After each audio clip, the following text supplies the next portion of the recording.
Welcome back to Single Hilarity Yesterday. I'm your host, and the concert has officially gone backstage. Everyone's talking about AI throttling, the idea that governments or companies might hit the brakes on public releases. Buck Bewley says, it's like they're putting training wheels on a Ferrari. Tropical trading ads, more like a helmet and a kazoo for a comment section that's already wearing a clown wig. But here's the thing. Dr. Alex Wisner-Gross notes that while public access might slow, the capability curves aren't stopping. They're just training on Lincoln Logs before they give us the Lego bricks. Jason quips, it's hall monitor energy. Enter Dario Amodei, basically the guy with the clipboard, making sure we don't run in the hallways of progress. Nathan says, I just want my GPU to go brrr, man. Lokesh points out, the hardware isn't throttling. Case in point, IBM just demoed a sub-1 nanometer chip. That's smaller than a strand of DNA, people. We're basically stacking atoms now. Dark Fiber writes, IBM is keeping Moore's law on life support with a Kuramoto oscillator. It sounds like sci-fi, but it's real-world physics. Menschheits Musa wonders if we're just building a better cage for ourselves. Susie is excited, though. The Unitree R1 is here, a humanoid robot for the price of a used sedan. My house is finally getting cleaned by something that doesn't require a snack break. And Chrissy? She's using the Plant Talk API. My Monstera just told me it's thirsty and hates my taste in podcasts, she says. Even the greenery is getting a voice. Finally, for the deep thinkers, a scroll from the Vesuvius Challenge was just decoded. An ancient Stoic philosopher talking about how to spend our leisure time. William sums it up.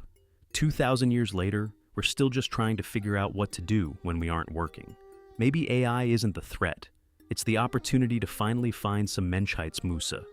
Humanity's leisure.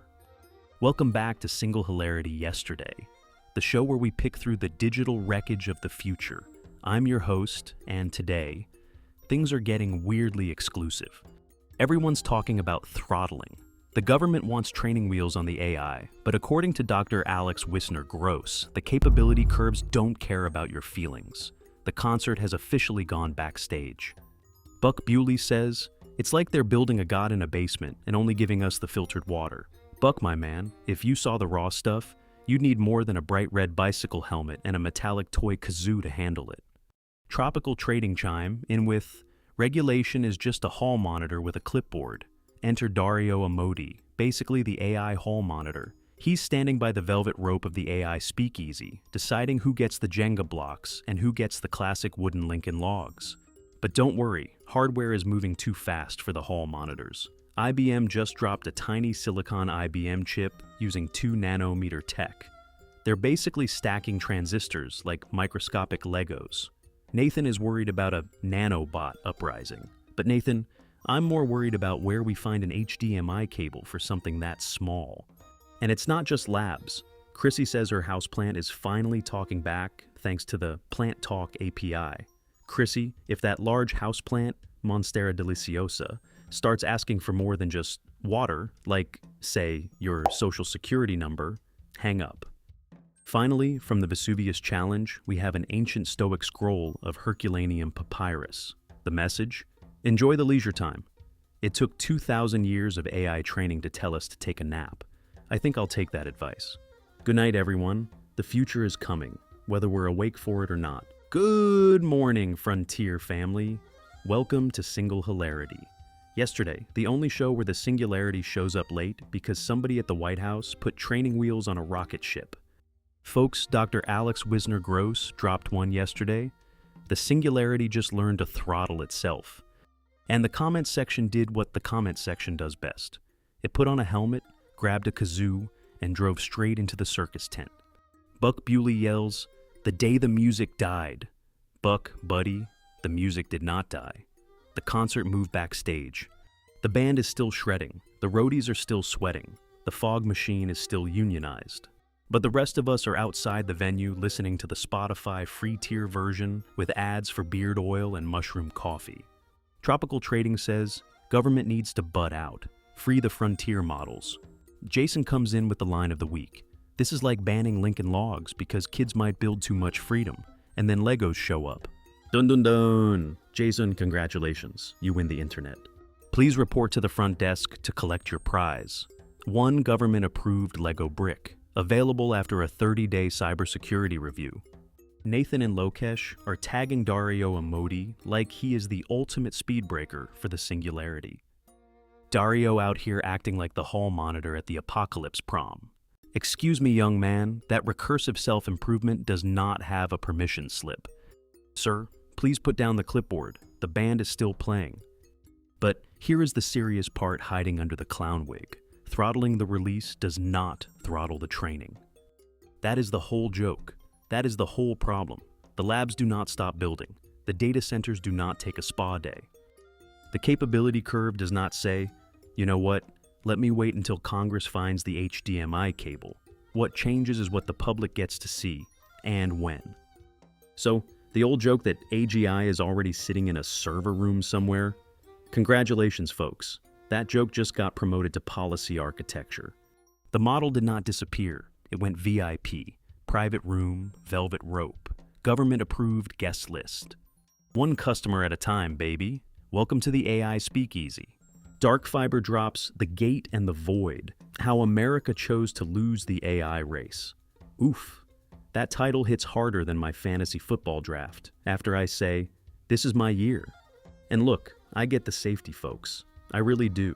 Nobody wants reckless frontier releases. Nobody wants a model wandering around the internet like a raccoon with root access.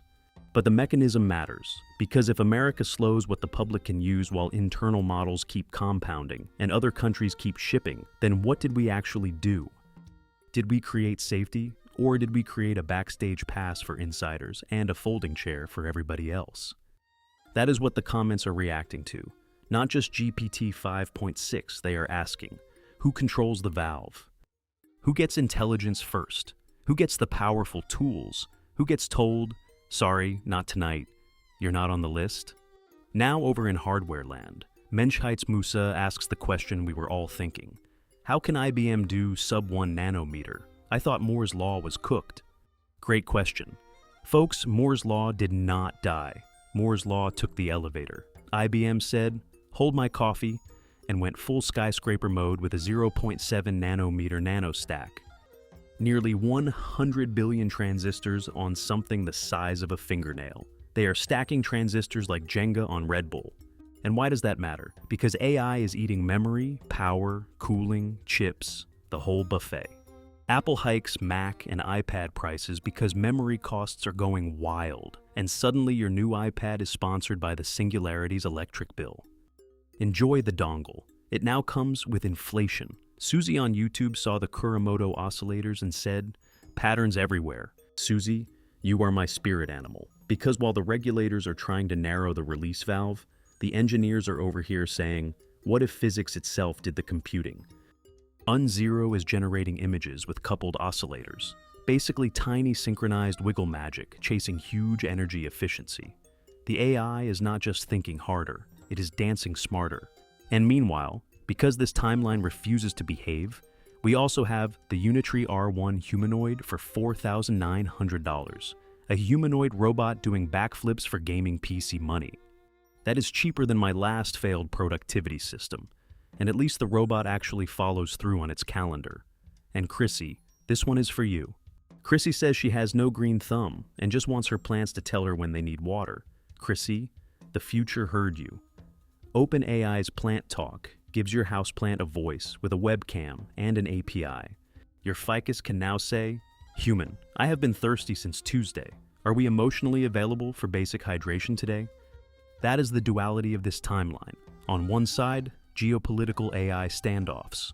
On the other side, your Monstera filing an HR complaint. Chef's kiss. No notes. And then, because history has comedic timing, the Vesuvius Challenge reads a 2,000-year-old Herculaneum scroll sealed since 79 AD. And what is inside? A Stoic treatise on ethics.